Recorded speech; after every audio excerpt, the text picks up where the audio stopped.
আসসালামু আলাইকুম ওয়া রাহমাতুল্লাহি ওয়া বারাকাতু। ভাই, আব্বাকে নিয়ে দু লাইন কথা। আপনার আব্বার সাথে দুটো কাজ যদি করতে পারেন, আপনার জিন্দেগিটা কিন্তু সৌন্দর্য হয়ে যাবে। দুটো কাজ কি? ১ নম্বর কাজ হচ্ছে আপনার আব্বার সাথে ভালো ব্যবহার দেখাবেন। আবার আপনার আব্বার পাশে বসে আপনি খাইতে বসবেন। যখনই খাইতে বসবেন আপনার আব্বার পাশে খাইতে বসবেন। এবং যখন মসজিদে যাবেন আপনার আব্বার পাশেই আপনি নামাজ পড়বেন। যদি বলেন কেন এ দুটো কাজ করতে হবে?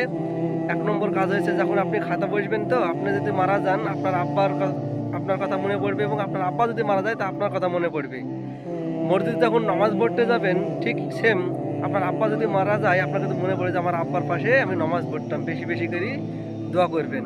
এবং আপনি যদি মারা যান আপনার আব্বারও মনে পড়বে বেশি বেশি। কেন? হ্যাঁ, আমার সন্তান আমার মনে পড়বে, তারপরও বেশি একটা মনে আইবে, তাই অন্তর থেকে একটা দোয়া আইবে।